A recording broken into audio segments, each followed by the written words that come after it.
आइए जानते हैं आज के प्रमुख अंतर्राष्ट्रीय खबरों को। पहले एक नजर हेडलाइंस पर। दिल्ली वाले ध्यान दें, पेट्रोल डलवाने जाए तो ये कागज साथ लेकर जाए। आंखों के सामने खड़ी थी मौत, जान पर खेली मां। लोगों को लगाते थे चूना, जाने दिल्ली पुलिस के हत्थे चढ़ा कौन गिरोह। वेनेजुएला युद्धपोतों से घिर चुका है, ट्रंप ने दी बैटल वार्निंग।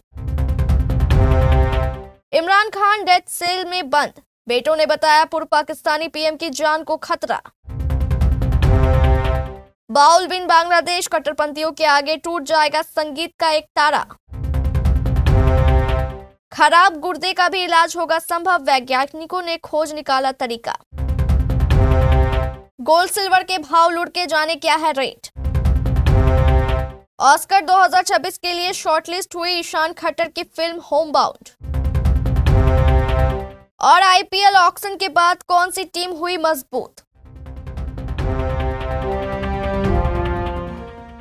राजधानी दिल्ली में गुरुवार से बिना वैध पॉल्यूशन अंडर कंट्रोल सर्टिफिकेट यानी पीयूसी वाले वाहनों से पेट्रोल पंपों पर ईंधन नहीं दिया जाएगा। दिल्ली के पर्यावरण मंत्री मनजिंदर सिंह सिरसा ने यह जानकारी दी। बढ़ते हुए प्रदूषण स्तर के बीच सिरसा ने कहा कि जब ग्रेड 3 और ग्रेड 4 लागू होंगे तब BS6 से नीचे कैटेगरी के और दिल्ली के बाहर रजिस्टर्ड किसी भी वाहन को राजधानी में प्रवेश की अनुमति नहीं दी जाएगी। उन्होंने साफ कहा कि सरकार किसी भी प्रदूषण फैलाने वाले वाहन को दिल्ली में घुसने नहीं देगी। पर्यावरण मंत्री ने कहा कि वाहनों से निकलने वाले धुएं पर नियंत्रण के लिए पेट्रोल, डीजल और CNG पंपों के सभी डीलरों को निर्देश दिए गए हैं कि वे केवल उन्हीं वाहनों में ईंधन भरें जिनके मालिक वैध PUC सर्टिफिकेट दिखाए। जलती बस में फंसी पार्वती के सामने मौत खड़ी थी। इसके बावजूद ये मां की ममता ही थी कि खुद की परवाह किए बिना टूटी खिड़की से दोनों बच्चों को बाहर लटका कर जान बचाई। इस दौरान कांच का टुकड़ा गर्दन में घुसने से लहूलुहान होकर गिर पड़ी।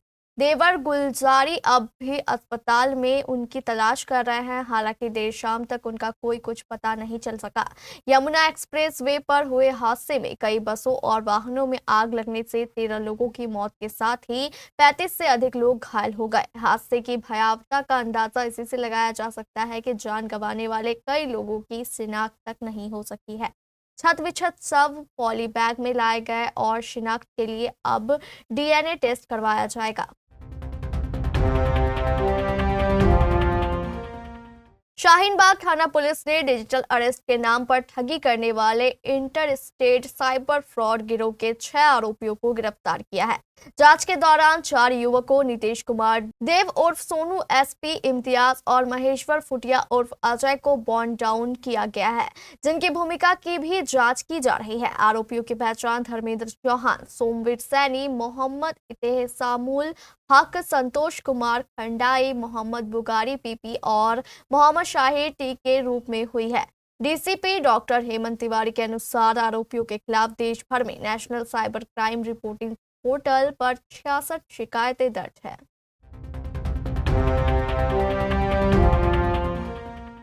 अमेरिकी राष्ट्रपति डोनाल्ड ट्रंप ने वेनेजुएला की सरकार को आतंकवादी संगठन घोषित कर दिया है। इसके साथ ही ट्रंप ने कैरेबियन सागर में अमेरिका द्वारा प्रतिबंधित ऑयल टैंकरों के मूवमेंट पर भी पूरी तरह से रोक लगा दी है।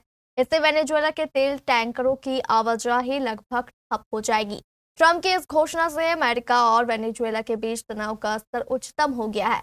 ट्रंप ने अपने social media platform truth social पर उत्तेजक घोषणा करते हुए लिखा कि हमारी संपत्ति की चोरी और आतंकवाद, ड्रग्स तस्करी और मानव तस्करी सहित कई अन्य कारणों से वेनेजुएला की सरकार को एक विदेशी आतंकवादी संगठन घोषित किया गया है।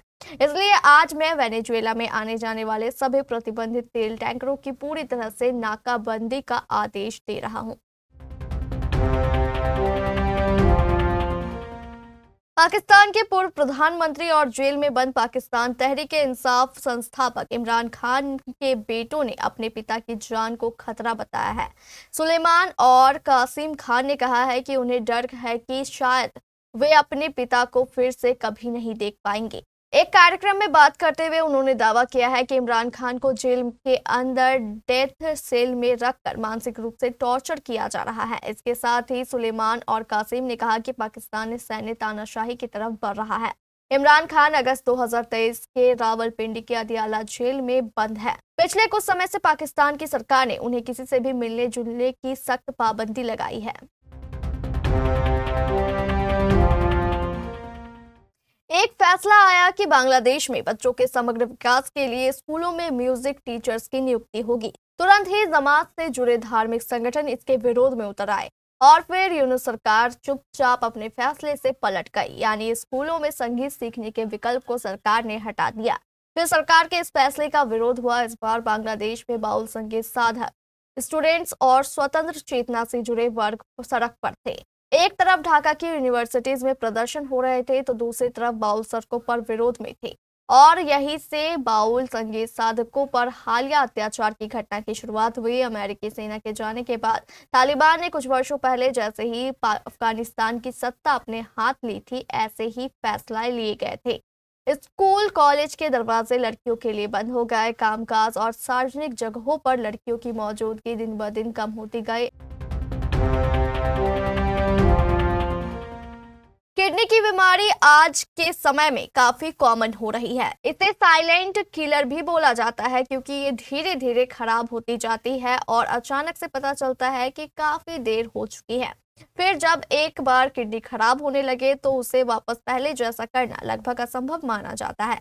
लेकिन हाल ही में एक नई स्टडी में सामने आया है कि जिससे किडनी की हेल्थ को रिवर्स भी किया जा सकता है। यह खोज किडनी डिजीज के ट्रीटमेंट को जो इलाज होता है उसे पूरी तरह पलट सकता है। JCI इनसाइड में पब्लिश हुई रिसर्च में सामने आया है कि वैज्ञानिकों ने एक ऐसी वजह खोज निकाली है जो किडनी को नुकसान पहुंचाती है और यदि उसे वक्त रहते संभाल लिया जाए तो किडनी डैमेज को वापस ठीक किया जा सकता है। राजस्थान में सोने और चांदी की कीमतों में लगातार उतार चढ़ाव का सिलसिला जारी है। बुधवार को सराफा बाजार में सोने और चांदी दोनों के भाव में 600 रुपए की गिरावट दर्ज की गई। ताजा भाव के अनुसार बुधवार को शुद्ध चांदी की कीमत घटकर 1,87,200 रुपए प्रति किलो रही, जबकि 18 कैरेट चांदी का भाव 1,46,000 रुपए प्रति किलो दर्ज किया गया। जबकि 18 कैरेट चांदी का भाव 1,86,000 प्रति किलो दर्ज किया गया। सोने की बात करें तो बुधवार को 24 कैरेट का सोना 1,32,800 रुपए प्रति 10 ग्राम रहा। तेवराती सोना 1,27,490 रुपए प्रति 10 ग्राम और 22 कैरेट का सोना 1,22,175 रुपए प्रति 10 ग्राम पर कारोबार करता नजर आया। 98वें में एकेडमी अवार्ड में फिल्म होमबाउंड छा गई है। करण जौहर की धर्मा प्रोडक्शन में बनी इस मूवी को best international feature film category में शॉर्टलिस्ट किया गया है। फिल्म को मिली इस सक्सेस से करण जौहर प्राउड फील कर रहे हैं। वो इस लैंडमार्क मोमेंट को सेलिब्रेट कर रहे हैं। होमबाउंड को नीरज खेवाल ने डायरेक्ट किया है। इसमें विशाल जेठला, ईशान खट्टर और जानवी कपूर लीड रोल में दिखे। ऑस्कर के लिए शॉर्टलिस्ट हुए होमबाउंड 16 दिसंबर को Academy of Motion Pictures Arts and Science ने होमबाउंड के शॉर्टलिस्ट होने की जानकारी दी। Best international feature film category में दुनिया भर से आई 46 फिल्मों में से 15 को शॉर्टलिस्ट किया गया, जिसमें से होमबाउंड भी एक है। Best international feature film category में दुनिया भर से आई 86 फिल्मों में से 15 को शॉर्टलिस्ट किया गया, जिसमें से होमबाउंड भी एक है। इंडियन प्रीमियर लीग 2026 के लिए खिलाड़ियों की मिनी नीलामी मंगलवार 16 दिसंबर को अबू धाबी के एतिहाद एरिना में आयोजित की गई। इस नीलामी में कुल 77 प्लेयर्स पर सफल बोली लगी। नीलामी के दौरान ऑस्ट्रेलिया के स्टार ऑलराउंडर कैमरन ग्रीन ने इतिहास रच दिया। कोलकाता नाइट राइडर्स ने उन्हें 25 करोड़ 20 लाख रुपए में खरीदकर IPL इतिहास का सबसे महंगा विदेशी खिलाड़ी बना दिया। मिनी ऑक्शन में भारतीय अनकैप्ड खिलाड़ियों पर भी जमकर पैसा बरसा। चेन्नई सुपर किंग्स ने प्रशांत वीर और कार्तिक शर्मा को एक समान 14 करोड़ 20 लाख रुपए में खरीदा, जो घरेलू युवा प्रतिभाओं की बढ़ती मांग को दर्शाता है। मिनी ऑक्शन तो समाप्त हो गया, अब फैंस की निगाहें अगले IPL सीजन पर है।